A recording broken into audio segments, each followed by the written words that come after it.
So there we go. There we are. There it is. Angle that thing back a little bit. All right. We're ready to start? All right, now, just a little background for folks. It's the Jeff Dubay Show with Jason Linse by process of elimination. Jason, yeah, I'm going to change it. I'm going to work on that. It's an ego. It's an Can ego. you make it smaller? Clearly an ego. So the podcast is going to be an audio podcast, and it's going to be available. You're going to have no trouble finding it. You're going to find it on my Facebook page and the Twitter page. We're going to update the show page. But while we're recording it, it's going to be once a week, at least for now, once a week. And as we record it, we're going to go live on Facebook, so people can just kind of watch. They can get a kind of a video shot of it. Now, with podcasting, you don't play the sound bites and everything live. You go back and edit them in. So if you hear a reference to something you didn't hear, you're not going crazy, and I have not relapsed. It just means that I'm going to edit it in later, because that's how podcasts work. So if you want to hit record over there, we can start this thing up. Recording. All right, 3, 2, and 1. Oh, hang on. Oh my God! Hang on. I can't believe. I mean, all that build-up, all the build-up. Sorry. We gotta get the other microphone to work. We gotta get. Hang on. Now I think we should be good. Yeah, well, don't do that to me again. Oh, hang on. We'll just. Unbelievable. We're almost done. That's why his name is in super small letters. Fuck off. You're the one that's supposed to be doing this. Mm-hmm.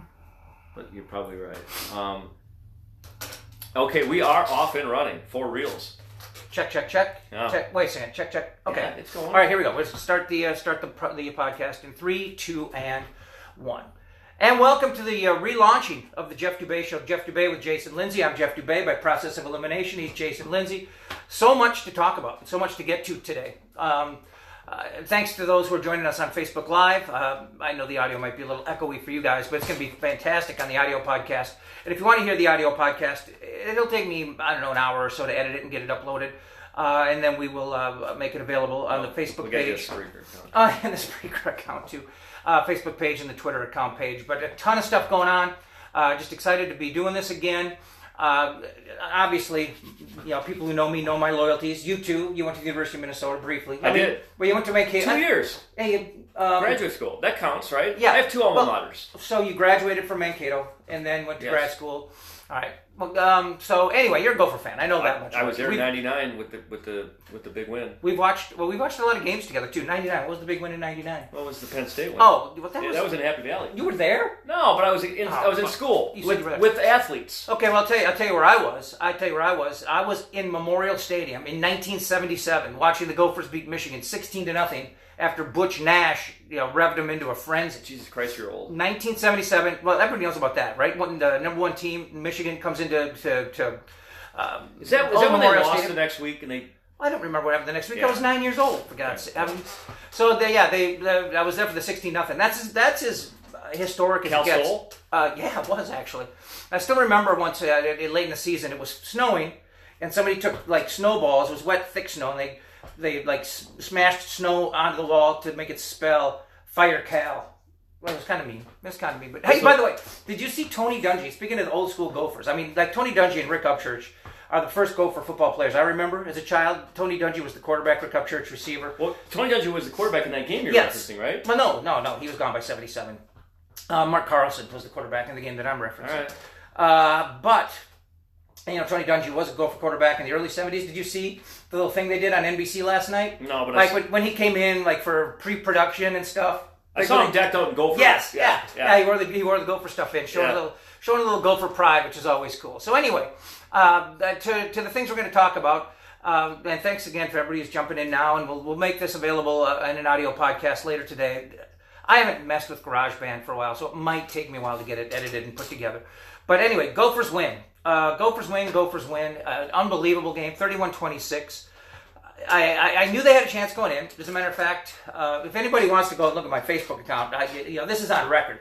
I pretty much nailed it, saying that they can win if Tanner Morgan makes the big plays through the air that they were going to be presented with. Because things about the Gophers that are absolutely true and going to be true week in, week out, with one of the 3 games to play, maybe 4 or 5, they can run the ball. They're always going to be. They absolutely can run the football. This offensive line has improved greatly throughout the year. They've got the backs. They can run the ball. Number 2, they love the slant routes. They love the quick hits on the slants. And if you give too much of a cushion with the corners, the Gophers will run that on you all day long. So what that opens up is a chance to slip guys like Bateman and Tyler Johnson on a little slant and go.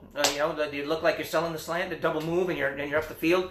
The bottom line is guys like Bateman and Johnson get behind the defense, and if Tanner Morgan delivers it, those plays will present themselves every game, and they presented themselves, and boy did he deliver it. And he was phenomenal against Purdue. He'd been just kind of okay, I thought, since then. Good enough. And I'm a Tanner Morgan fan. He's been good enough. But considering he wasn't the starting quarterback at the beginning of the year. Well, how about that? And he was recruited to go to Western Michigan. I mean, he was going to be Western Michigan's quarterback. So, yeah, I mean, he followed PJ to Minnesota, but he made the plays. When he was given opportunities, he made the plays. Bateman. How good is Rashad Bateman? Very good.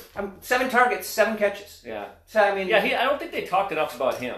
I mean, Tanner Morgan should get a lot of credit. I agree, 18 to 20, 303 or whatever. But this Bateman, he's an NFL receiver, isn't he? For sure. And I remember when Fleck recruited him, he said that he's as talented, potentially, as any receiver's ever had. And he had the guy, I can't believe his name's escaping me. He had the guy at Western Michigan who was a first-round pick. He's on the Titans. I think it's Davis. Don't know. But is Bateman a sophomore, junior? He's a true sophomore. So we'll have him for another year? I think. I don't know what his draft status or stock would be. You got to play 2 years after your high school graduation before you go to the draft. So I guess technically he could go. I don't know that he would at this point. I would hope he doesn't. I mean, look at a guy like I want to know what Antoine Winfield's status, but what well, he's like a 6th-year sophomore or something. Well, that's the thing. He's a sophomore, but his class right now is they're all seniors. Do you have to be 20 or 21 for the draft? What's the rules? I think it's 2 years after your senior class. So Antoine Winfield could. But what do pro scouts think of him? He's a tiny little guy. I mean, yeah, he's not exactly. But you know who he reminds me of? He reminds me of Tyrann Mathieu. I think he's a lot like Tyrann Mathieu, the honey badger. Oh, I didn't know he had a name other than Honey Badger. He's a very similar player. He's a very, very similar player. Just a ball hockey safety. He's got 7 picks this year. You know what a ridiculous number that is in college football, especially for a safety. Yeah. And then a couple of them have been game savers. I mean, he's got such a knack just for playing center field and reading a quarterback and cutting in front of receivers. He's phenomenal. By the way, don't you think that could be considered one of TJ Fleck's best recruits? Hang on. He was going to leave. His dad. That's true. He's already wanted here. him out. His dad wanted him out. Said he was going to go. Yeah. Think about that. Well, wasn't he one of the suspensions for the Holiday Bowl that year? I mean, because he was one of those guys who was there, and that made him, is it complicit? What, in that rape scandal or whatever? Yeah, because they said he was there and he didn't stop it. Like it was his, it turns out he wasn't there, right? Yeah, that turned out he wasn't even there. Exactly. Yeah, I don't blame the guy. The whole thing was ridiculous. Yeah, no, it was not handled well. By the former administration at all. It'd be either by Clays or the people above him. But anyway, on to happier times and happier things. I mean, this Gopher football team is 9-0. They're 9-0. They're playing fantastic football. Yes, Jeff. Let me ask you this. All right. Is Penn State? Were they into this game legit? Were they a top 4, top 5? I'm not trying to be negative, but I mean, did we beat an actual potential playoff team? They were not a top 4 team in my opinion. Okay. I kind of had them in the 7 to 10 range. Right. But I mean, I'd watched them play enough this year that I didn't think they were as good as like Clemson, LSU, Alabama, Ohio State. I mean, those are the elites. That they may be on a good day or as good as Oklahoma, but I doubt it. I think Oklahoma's really good. I still can't believe that they lost the game that they did to Kansas State. But I mean, like Penn State. I go to the Penn State Michigan game as a reference point here. The second half of that game, Michigan really dominated them. I mean, really dominated them. There was like a 2-touchdown game at the half. Michigan came out, absolutely dominated the second half, and the kid dropped a pass. The kid from Michigan drops a pass. Bell, I think his name is, drops a pass in the final minutes. Otherwise, they would have tied that game and had all the momentum, maybe even gone for 2 and won it. So that didn't impress me.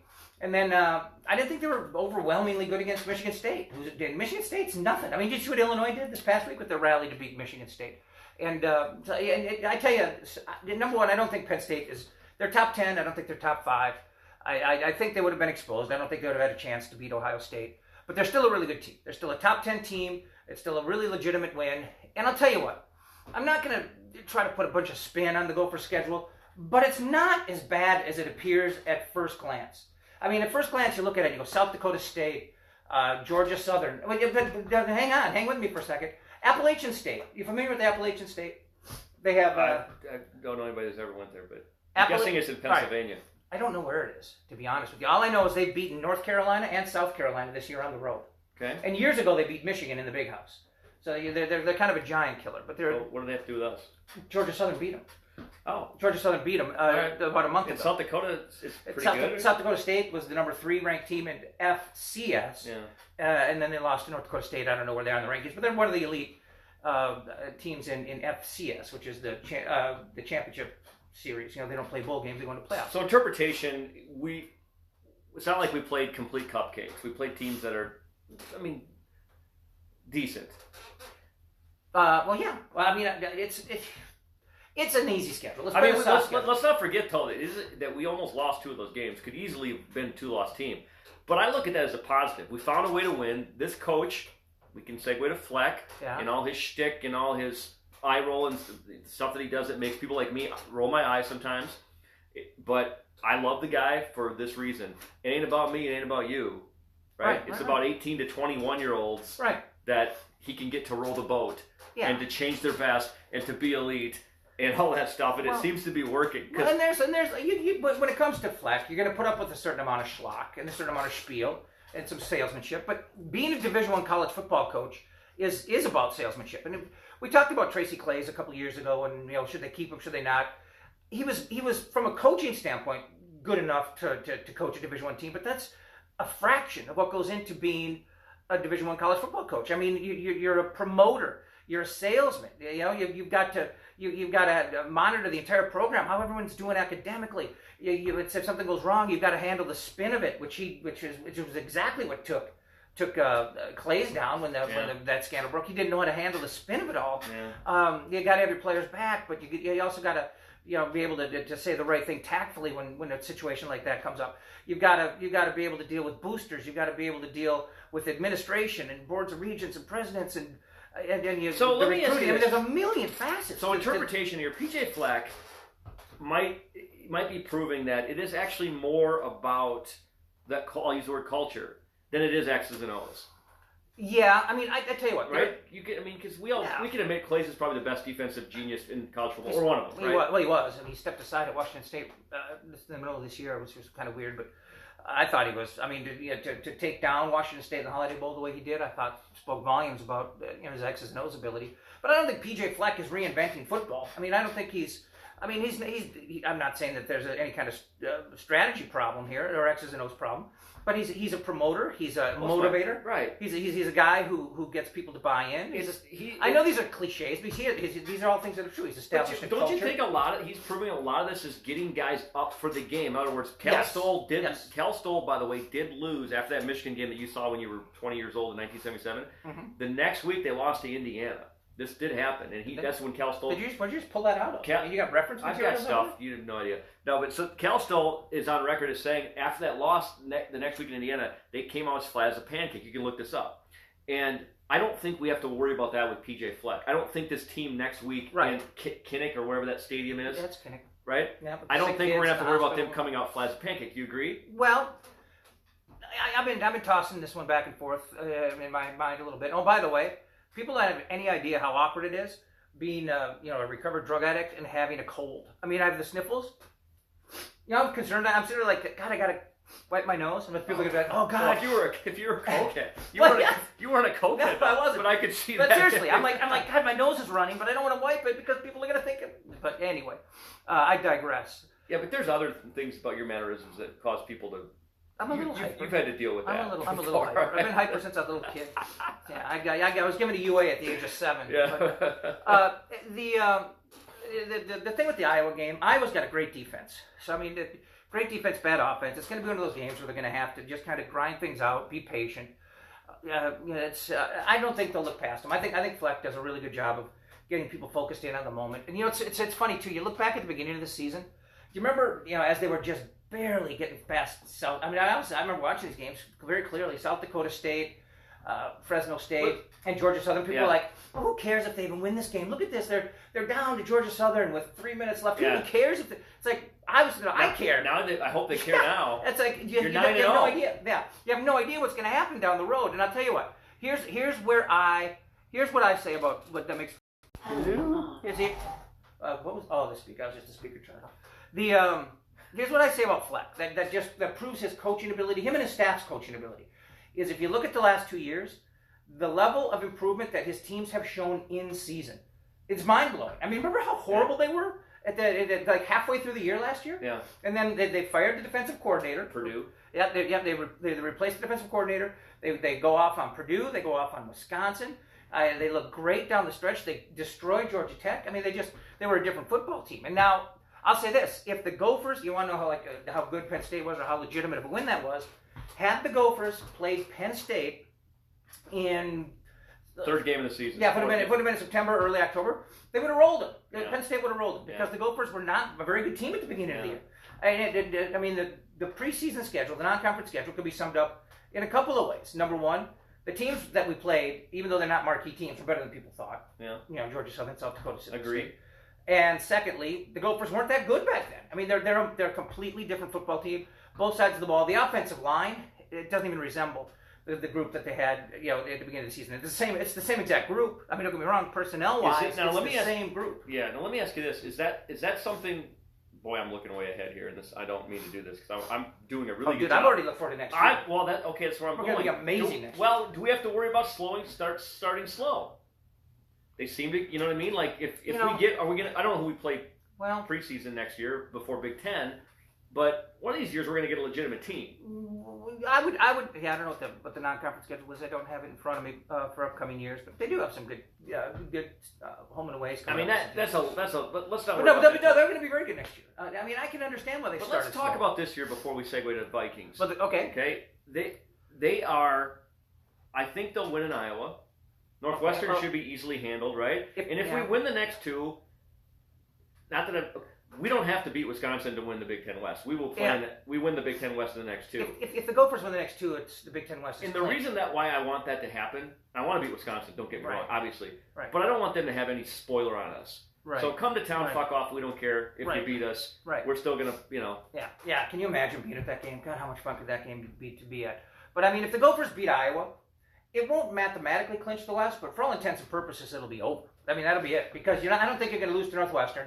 You'd have a 2-game lead over Wisconsin. Right. And then you beat Northwestern, then that would clinch. It's over, yeah. But if you do lose to Iowa, come back the next week, take it out on Northwestern, come home and play Wisconsin for a trip to the Big Ten championship game. Yeah. And if you get that, then I believe the worst you can do is the Rose Bowl. I mean, I'm not positive on that, but I'm pretty sure if you lose the Big Ten championship game and the Big Ten champion goes on to the CFP, then you get the Rose Bowl. I think you are correct. I mean, there might be a clause where the Rose Bowl can pick the highest ranked team. Right. And like if Penn State passes. So why don't we win out?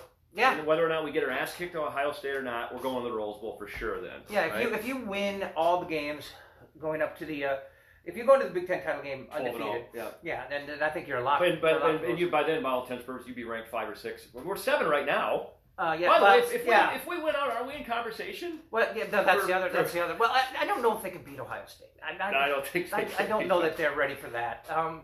But is that a neutral site game, by the way? It'd be in Indianapolis at the Lucas Oil. Yeah. Dude, let's go. Well, maybe. I mean, you can sober drive while I go to. Would your car make it all the way? I don't know. I'll rent a car. Big deal. All right. Well, there you go. Okay. All right. Well, yeah. We don't need to make our personal plans right now. But yeah, maybe we will make a. They got the best cigar bar downtown Indianapolis, by the way. Even cigars. What was that? Where was I again? Oh yeah. We're talking about the offensive line and the progress that they've made, and just where this team could be next year. I know you don't want to go too deeply into it, but they're going to have the quarterback back. They're going to have Ibrahim back. Is it Ibrahim? I mean, the name drives me insane. But you're going to have your whole offensive line back, a couple of really clutch receivers. Who are you losing, really? Well, you're losing Tyler Johnson. You're losing Smith, Shannon Brooks. And on the defensive side of the ball, you're losing Coughlin, Martin, Barber. That might be all. But I mean, those are 3 pretty good players. But nonetheless, that's a lot. That's a lot. That's a lot coming back. That's a ton coming back. So they'd be looking pretty strong there. Now, you mentioned they got up to 7th in the AP, and that's pretty exciting to see a top 10. I know. 1962. I know. You weren't born then. You were -6. I was negative. That is correct. I was -11. I was conceived in the summer of love, but my parents were not hippies. But to see a single digit next to a Gopher football team. How about this? The Gopher football team is ranked, and the Gopher hockey team isn't. I mean, when did you ever think you'd see that? And it's crazy. Jesus. But of course, the CFP is the poll that matters. I mean, AP, I think, has always been the best, most accurate, most reputable. Yeah, how many polls are there? Well, the UP and or UPI, United Press, which is the coaches poll. AP, which is Associated Press. I mean, ESPN and that's where does we're the power both rankings. those. Yeah, and ESPN does power rankings, and then there's the college football playoff poll, which is the only one that matters in terms of playoffs. That's why it's the CFP, the college football playoff poll. So we don't know where they are in that yet. At the time of this taping, we'll find out Tuesday. Yeah, it's Monday afternoon. I should have said this right off the bat. This is our show for the week of November 11th, 2019. But I'm a little out of practice. This is our first go around. We're going to do a show a week. This is our show for November 11th, 2019. So at the time of our taping, we do not have the college football playoff poll yet. However, they've got to be top 10. If they're not top 10, it's going to be... it'll be. And they were 17, weren't they? They were 17, and I know that's a big jump, but they were ranked lower than they should have been. Okay, they were ranked lower than they should have been. I get it, the schedule, you wanted to see something, but once they've beaten the top 14, which they just did, now you've got to be able to admit your mistake and just catapult them. Put them at 9 or 8. They've got to go way up the polls. I think they should be anywhere from 8 to 10. I think 7 would be a little overly optimistic. I mean, they were 13th in AP. That wasn't nearly as much of a jump. You get to 9, you go to Kinnick, and you kill Iowa, and then you jump to 7. You go to Northwestern. I just think it's exciting that we're having this conversation. It is. About college football playoffs. And I know there's the naysayers out there, and the common man of the world that go, "Wait, hey, hang on." But you know what? I don't care. I can be one of those people at times. John. Oh, dude, I was scared to death at the end of it. This is just too much goddamn fun to have this conversation about Gophers because I haven't in my lifetime. I haven't had. We talked about this. I was in the Metrodome in 2003 on the Friday night game, moving to a Friday night. Right. 21-point lead, fourth quarter. I'm talking smack to Michigan fans in the row in front of me, drinking my beer, and then walking out of there, as I was telling a friend, it was as grim as Auschwitz. I mean, it was terrible. It was walking terrible. out of that stadium. It was terrible. That's only my second worst Gopher loss ever, to be honest with you. The first would be the Wisconsin game where the punter dropped the ball in the end zone. I mean, that was... What year was that? That was the year that and she'll forever be my hero. Michelle Tafoya was pouring beers on people from a private suite. She was pouring beers on Wisconsin fans for being loud and obnoxious. So she opened her window and they deserved it. I have no doubt in my mind. That game That's like the least. Yeah, it was at the Metronome. And I'm not saying this to make fun of her. I love Michelle Tafoya, and we're still Facebook friends. She could be watching right now. She's one of us. Yeah, she's one of the coolest, most professional, the sweetest, most awesome people I've ever met in my life. And she's my hero for pouring beer on Wisconsin fans, which I'm sure they probably relished. They probably loved it. They probably went home and said, Michelle Tafoya poured a beer on me at the Metronome. Well, they drank it. Yeah, Raging Alcoholics. Good segue. Michelle Tafoya last night was doing the game. The Vikings were in that... whatever Jerry Stadium's called, AT&T or something, right? Yeah, AT&T. With the hole in the roof. Yep. And this one is pluggable, though. Unlike his old stadium was unpluggable. And this stadium was, I think, 09. So this isn't the stadium that Randy Moss went apeshit in. No, but I was there. I was there for that game. You were down there? Haven't I told you that? 1998. Thanksgiving? I flew to Dallas. The fan flew me down to Thanksgiving down to Dallas for the Thanksgiving game. Yeah, and then everybody kept telling me, we flew out that morning, and I've never traveled on Thanksgiving, and it's a shit show traveling on Thanksgiving. But there's a couple of contest winners from the fan and me, and I was, they sent me down there with a tape deck to get some reaction and stuff. And everybody kept saying, "Oh, you wait to get there. Jerry Jones puts out a spread like you wouldn't believe." And our flight was so delayed that I got down there basically right as spread. Is it like feed bag? Yeah. He puts out like a crazy feed bag for the media and everything. I get down there just as the game is starting, so I missed all of it. I got a piece of pumpkin pie, but as I was in the elevator, Scott Timmerman's watching. Just as we're talking feedback, that's appropriate. As I was in the elevator, as I'm in the elevator, we got for some reason they're piping in the audio of the early game, and I'm hearing the Jerome Bettis coin flip fiasco because that was the game before us. It was Pittsburgh at Detroit, where he called head tails. Remember he went, "Hey, is that what he said?" Yeah, you can hear it's clear as day. I feel bad for the ref to this day because Jerome Bettis. Speaking of feedback, Jerome Bettis. Yeah. Another. But anyway, so I'm in that. That was the overtime coin flip. And I was in the elevator for that. Yeah. And as I'm getting to the top of the elevator, this was I guess before the NFL was smart enough to not let their games overlap on holidays. Oh yeah. I mean, I'm hearing just a roar, and as I'm stepping into the press box, it's Moss's first long touchdown. It happened almost one of like 4 or something. I can't. But remember. It was so cool. I mean, I'm sitting in the press box in the old Dallas Stadium for Vikings Cowboys on Thanksgiving. I was in Arizona. I made a turkey that day. So enough about that game. Let's talk about the game last night. Sunday night, prime time. Kirk Cousins on the road with key injuries to Adam Thielen.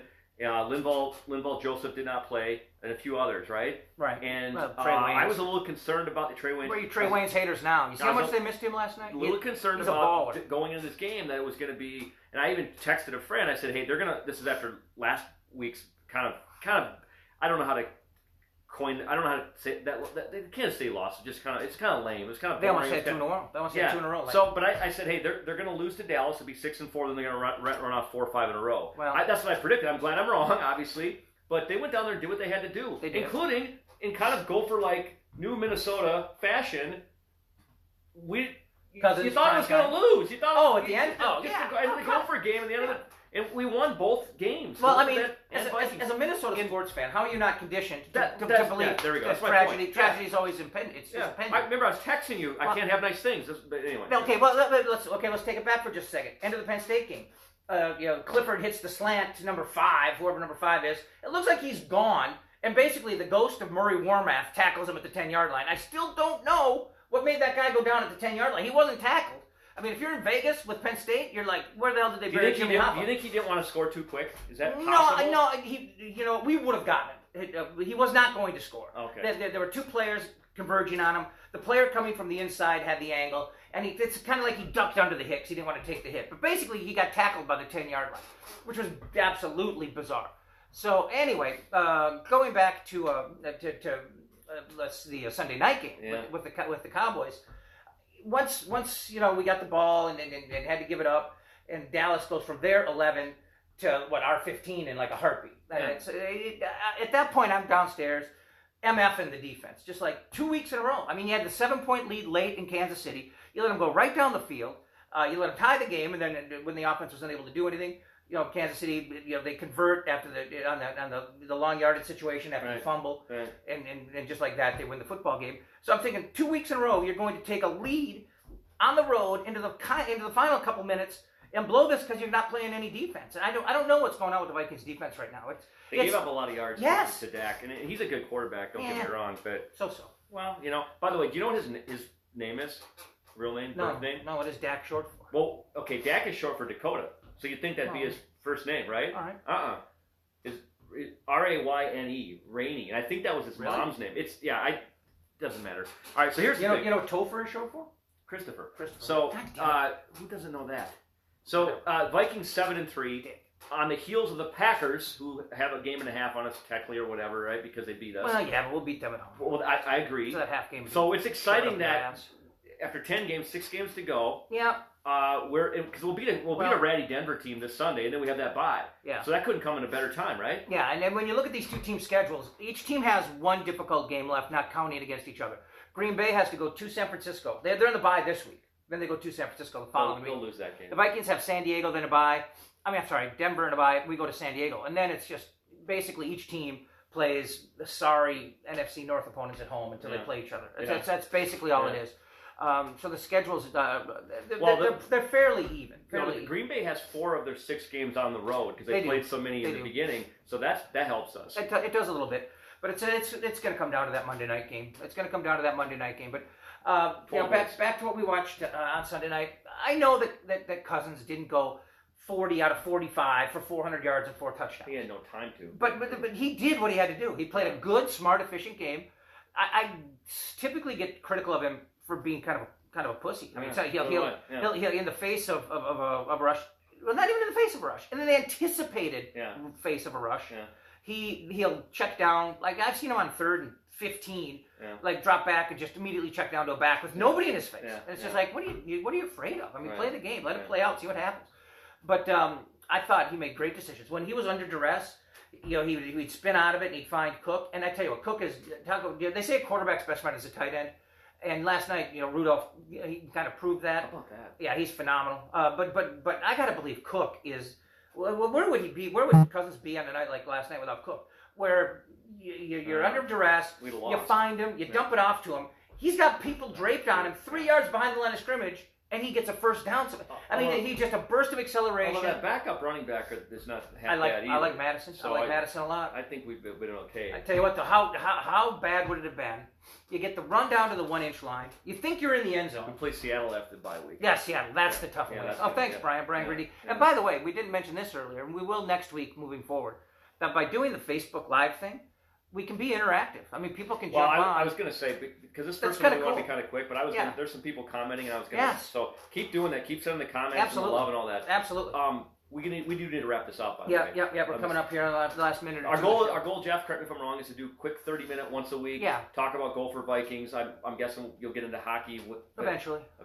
Yeah, once we run out of football, it's going to be our last resort. Winter sports in Minnesota. You know, it's like enjoy the fall sports. We enjoyed the Twins season. We're enjoying the Vikings and the Gophers. Enjoy it while you can, because Wild and Wolves. The Wolves have not been as pathetic as I thought. The Gopher basketball is going to be rebuilding, I believe. So, you know, enjoy the football season. I got a million questions about the Twins for you on the next podcast. Well, they have a million questions for themselves. It's a pivotal off-season. One quick thing. Kyle Rudolph scored 14 points last night. 2 touchdowns and a 2-point. That's correct. And he had 14 yards. Just anyway. Yeah. Oh, a point a yard. Very impressive. Very impressive math skills on your part. So for folks who want to hear the podcast, basically all we just did was we laid down the audio for it. I mean, it's so to finish it off. I'm going to take it into a production room with a garage band and edit in like a bumper music and some sound bites. And by the way, I forgot to credit off the top of the show. Thank you to ESPN for the highlight, Sean McDonough on the call, and thank you to the Big Ten Network for the sound bites PJ Fleck and Tanner Morgan provided. I should have said that right off the bat. So anyway, so folks who want to hear the finished product, give me a couple hours because I suck at garage. Well, you'll see it on Spreaker. Yeah. You'll see the link on Facebook if you're watching. Because here's the thing: a lot of people probably are like on Facebook on a lunch break or something. Thanks, right Charles now, Hager. Right? Yeah. And they're like, "Hey, let's tune in," but you can't. You don't have the whole 30 minutes. Well, you're going to be able to get the audio later. Well, today. and I think when you go live on Facebook, doesn't it get archived? Can people go back and watch it? Like, I don't know. You're asking the wrong guy. I think they can. I don't know. I think they can. Lucky I can hit play. Yeah. We'll work out some of these kinks and figure out the ins and outs of some of this. But this is the initial. Somebody just typed penis. That's a buddy of mine from Teen Challenge. Oh, okay. The very morally upstanding alumni of Teen Challenge.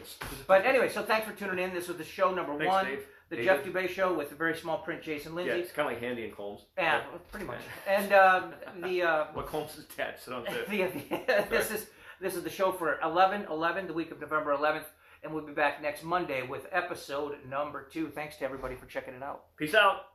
How do I turn this thing off? I don't know. Oh my God. I hope that records.